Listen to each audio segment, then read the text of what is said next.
Hola, comenzamos este video en el que vamos a hablar de derivadas débiles, donde las funciones o la función derivada débil se considera como una función definida en el mismo dominio donde está definida la función original y no se considera algo tan local como el valor de la derivada en un punto.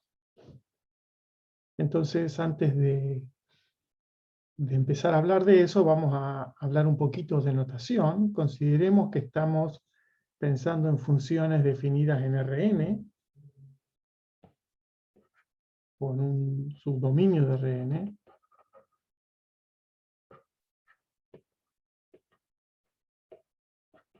Entonces, cuando tenemos n variables independientes, vamos a definir un multiíndice, usualmente denotado con letras griegas, como un elemento de los naturales sub 0 a la n.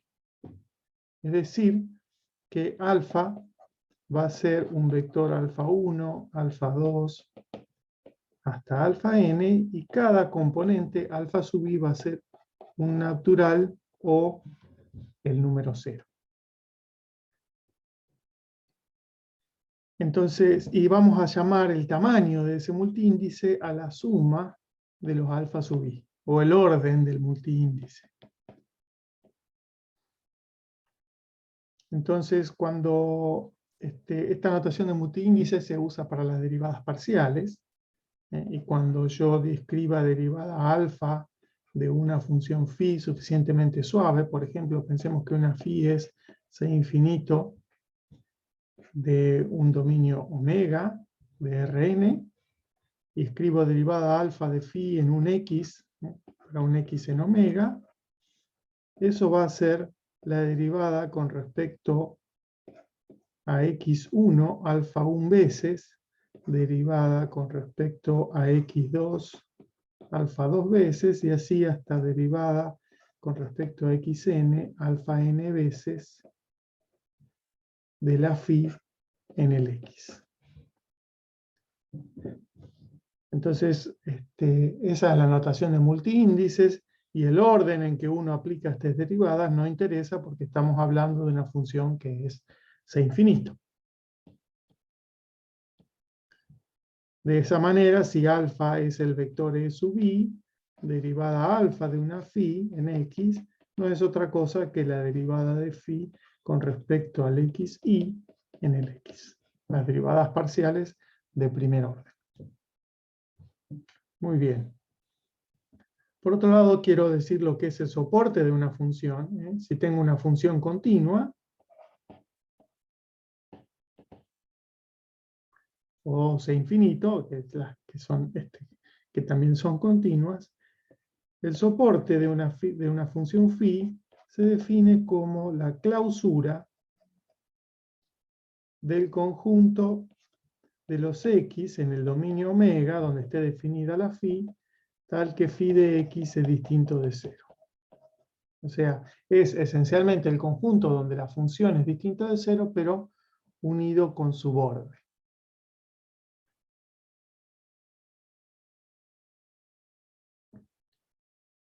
Bien. Pasamos ahora, que tenemos definido el soporte, a hablar del conjunto de las funciones C infinito de soporte compacto. Esta se lee en castellano C infinito de soporte compacto. O se llama también el D de omega. Estas son las funciones phi de omega en R, tales que el soporte de phi es compacto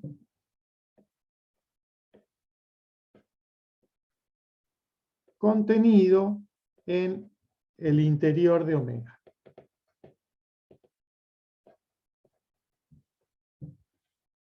Esa es la definición de ser soporte compacto.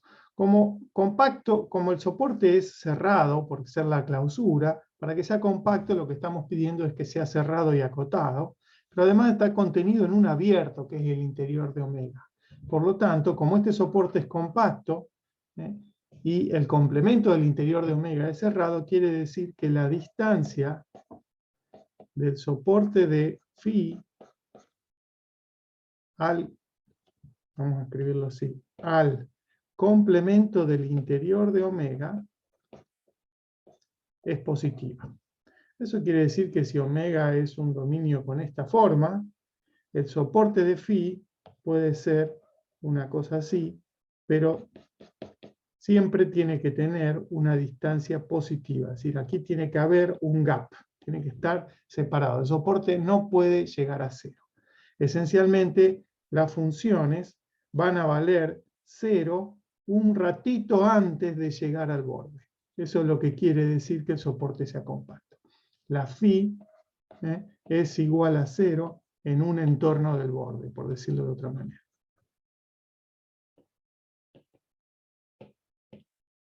Entonces uno podría preguntarse, quiero que la función sea C infinito, que tenga infinitas derivadas y que valga cero antes de llegar al borde. ¿Existirá algún ejemplo de una función así? Y la respuesta es sí, hay muchísimos ejemplos, pero basta, como somos matemáticos, con encontrar uno. Entonces podemos considerar la función phi de x definida como e a la 1 sobre módulo de x al cuadrado menos 1, si módulo de x es menor que 1, y 0 si módulo de x es mayor o igual que 1. Esta función phi se puede definir de Rn a valores en R, y resulta que su soporte, que esa phi, perdón, es C infinito,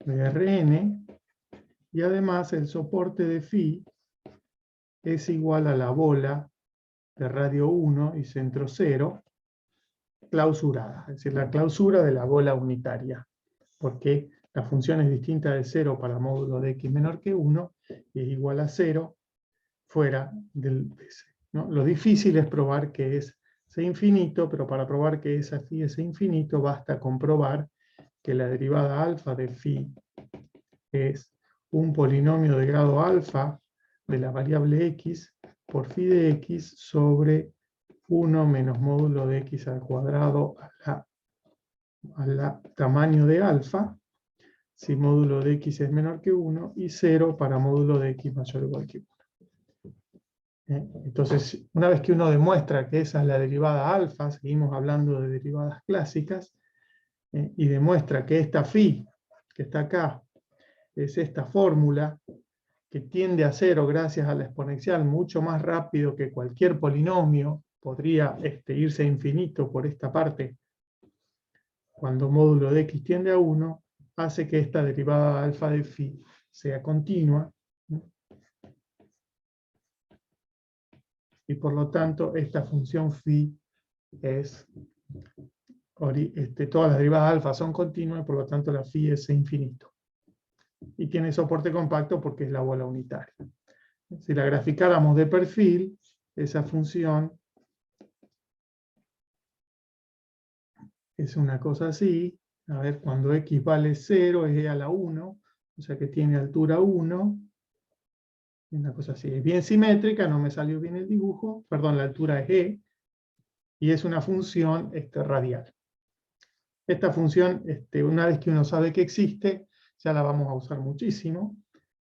Y entonces esta función phi es infinito y de soporte compacto en cualquier dominio omega que contenga la bola unitaria en su interior.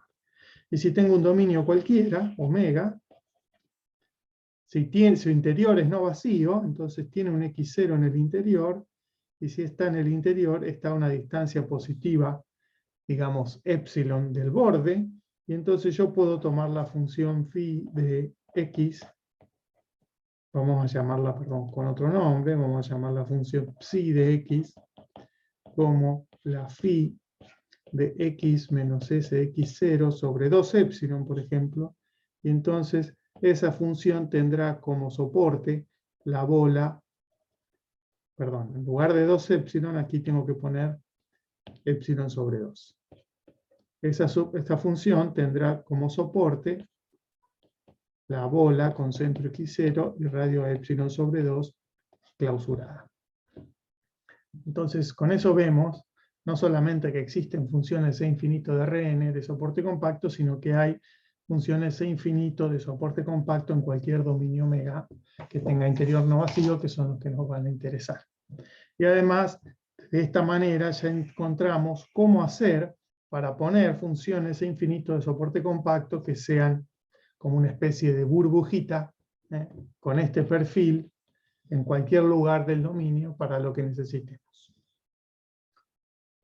Muy bien, una vez que tenemos definido este conjunto de C infinito, el C0 infinito, que de las funciones vamos a llamarlo funciones de prueba, podemos pasar a la definición de derivada débil, pero primero tenemos que hablar de nuestro espacio más general de funciones. El espacio más general de funciones que trabajamos nosotros son las funciones medibles. Pero en el contexto de funciones de las cuales queremos poder medirlas a través de la integral, el espacio más general con el que vamos a trabajar es el espacio L1log.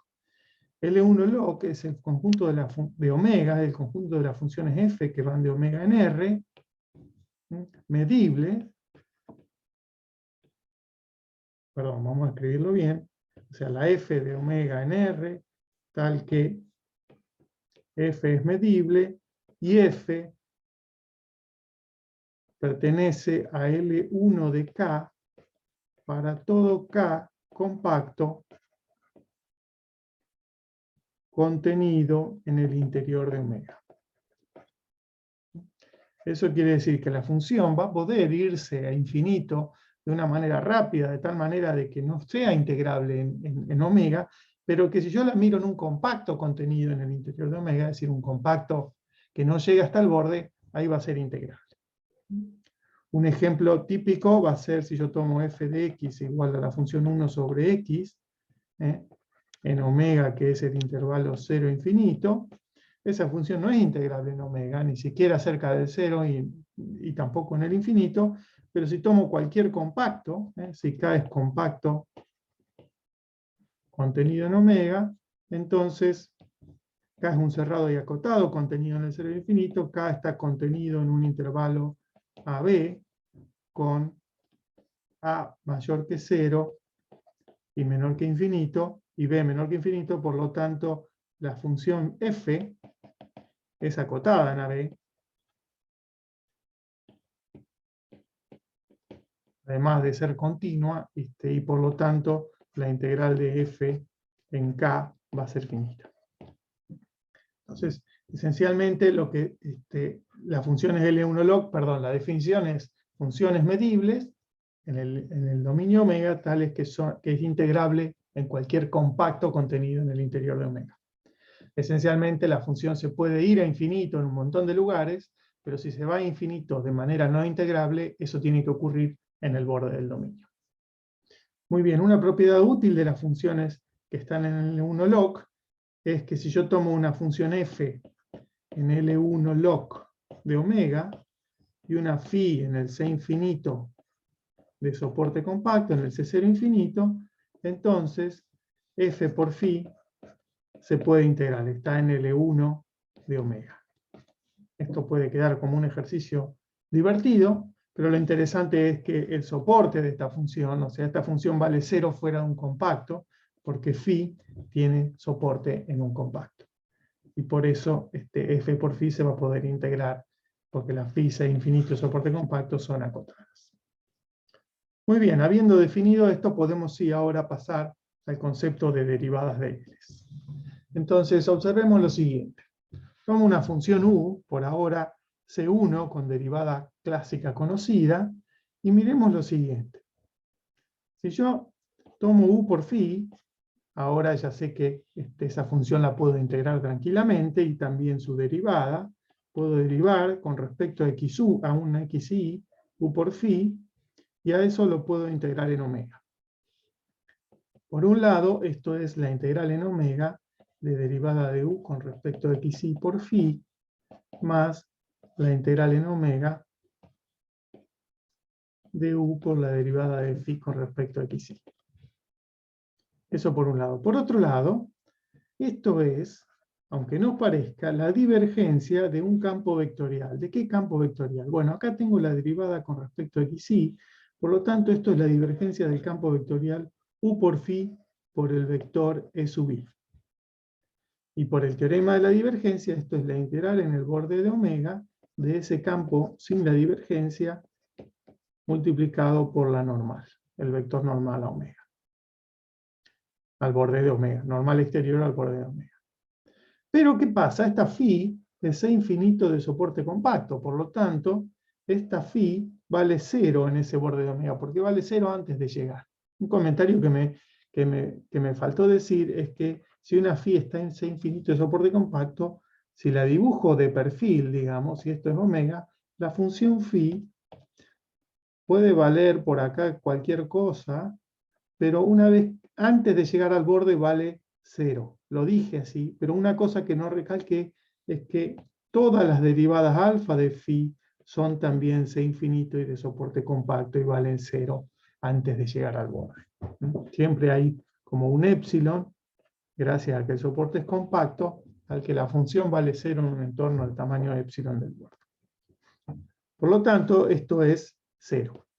En este caso no usamos lo de la derivada, pero puede ser importante más adelante. Es decir, que esta suma es igual a 0. Por lo tanto, la integral sobre omega de la derivada de u con respecto a xy por phi es igual a la integral sobre omega de menos u por la derivada de phi con respecto a xy. Esta es una propiedad que se cumple si la u por ahora está en C1 de omega y se cumple para toda phi en C infinito de soporte compacto en omega. Y entonces de ahí surge la definición de derivada débil. Derivada débil va a ser de la u, va a ser cualquier cosa que cumpla con esta propiedad para todo phi, y la escribimos ahora con un poquito más de cuidado. Entonces, dada u en L1 log de omega, y ahora vamos a definir la derivada genérica para un multiíndice alfa, y alfa un multiíndice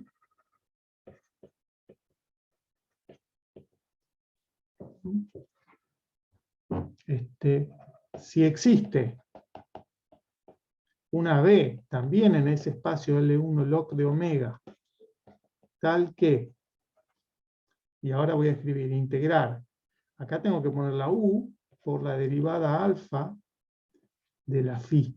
¿Sí? Y esta phi va a ser una phi C infinito de soporte compacto,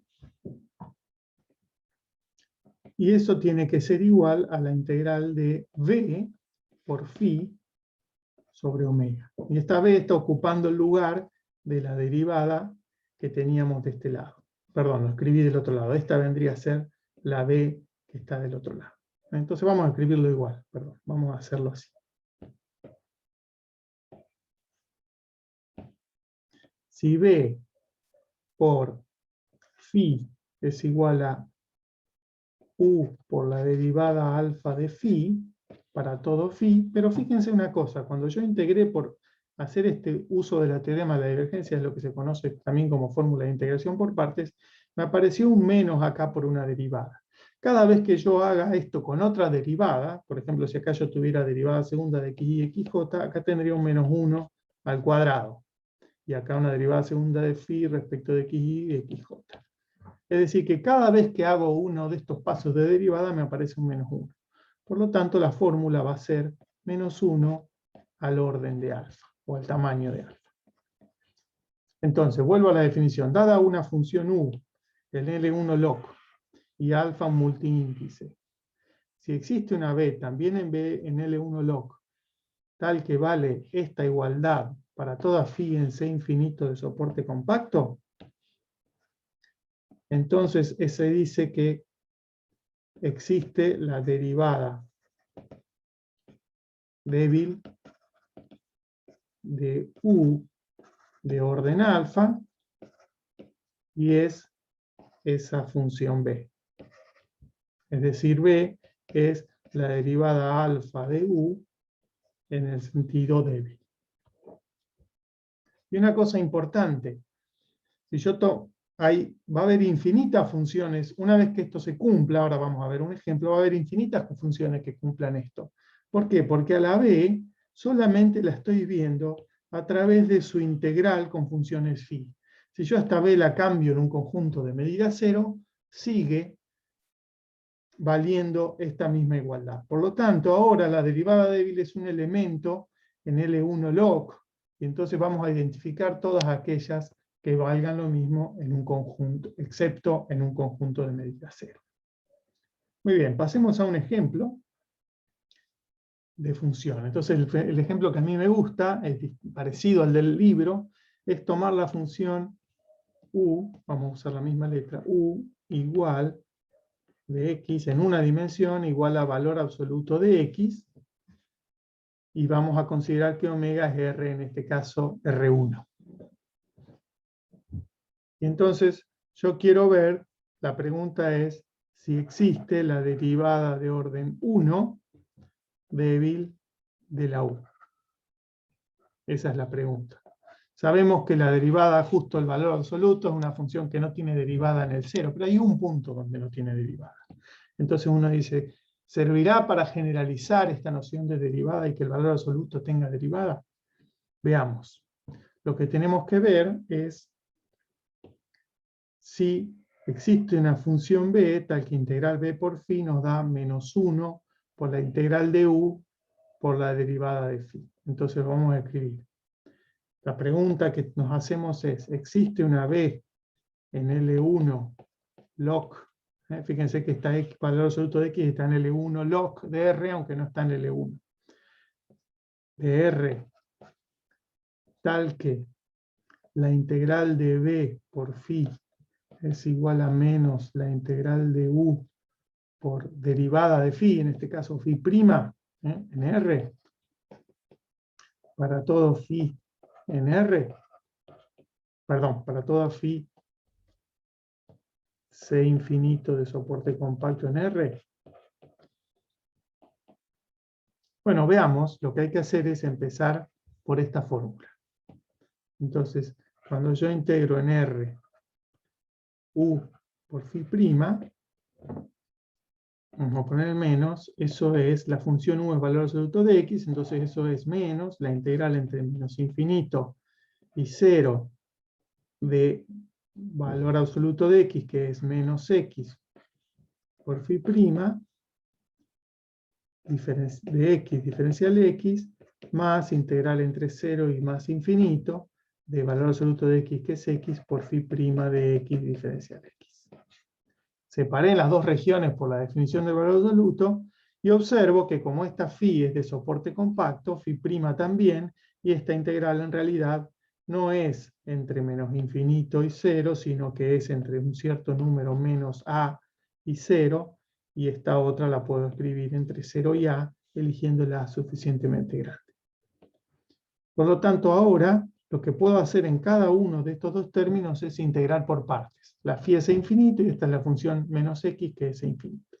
Si integro por partes me queda menos x por phi, evaluado en menos a y 0, más la integral entre menos a y 0 de la derivada de menos x, que es, perdón, menos, acá, si lo pienso como función menos x, esta es menos, la derivada de menos x, que es menos 1, por la phi sin derivar, por la phi de x. Más, y ahora integro por partes también este término, y me queda la integral entre 0, perdón, me queda x por phi de x, evaluada en 0 y en a, menos la integral entre 0 y a de la derivada de x, que es 1, por la phi sin derivar, que es phi de x. Bien, cuando evalúo este término en los extremos, en 0 vale 0 este x, y en menos a vale 0 la phi, por lo tanto esto es 0.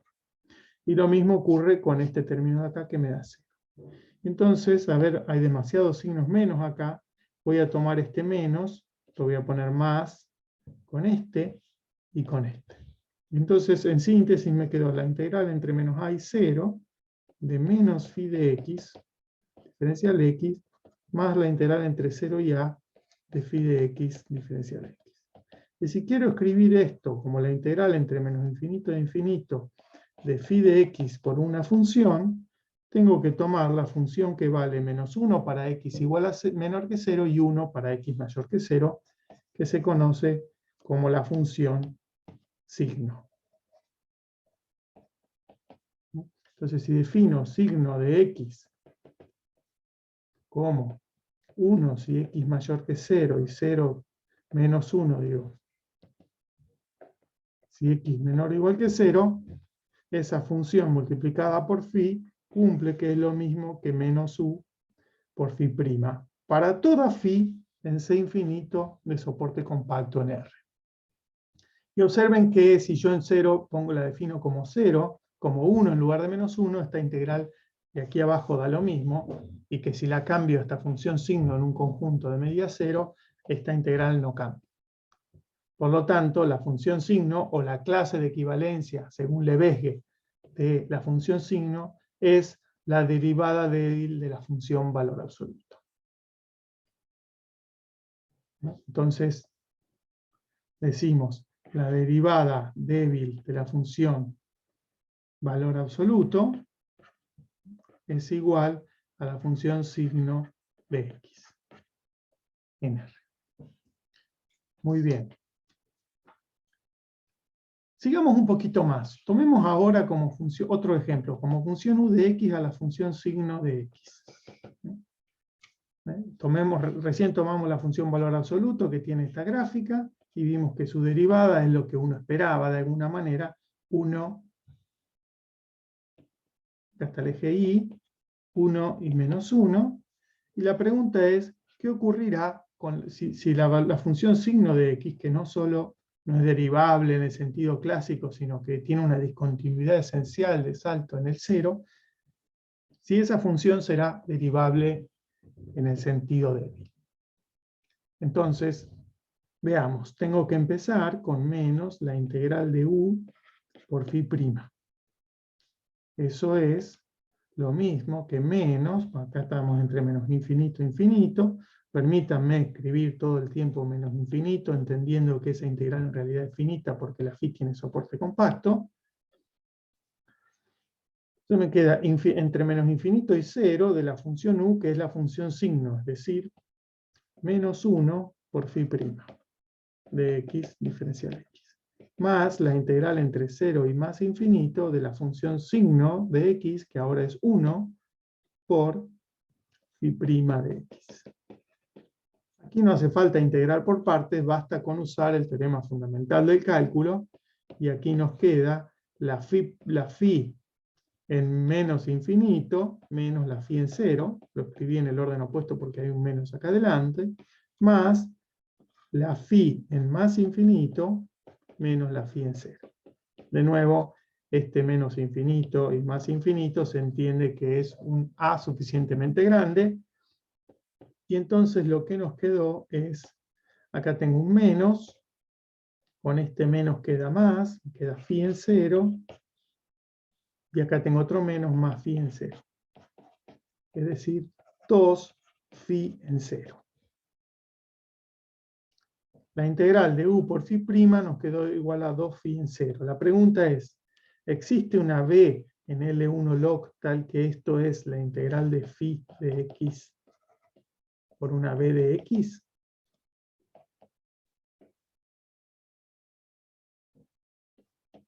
La pregunta es si existe tal b. La respuesta es que no existe tal función b, y por lo tanto esta función u no tiene derivada débil. Y no se dice que no tiene derivada débil en el cero. No tiene derivada débil, porque la derivada débil es una función en todo el mismo dominio.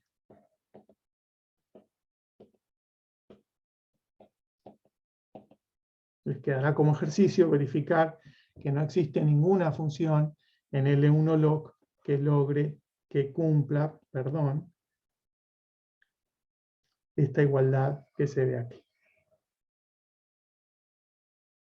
Muy bien, con esto terminamos este video, y en el próximo vamos a hablar de espacios de Sobolev, que son los espacios donde las funciones tienen derivadas débiles hasta cierto nivel, hasta cierto orden, y sus normas LP están acotadas o son finitas, mejor dicho.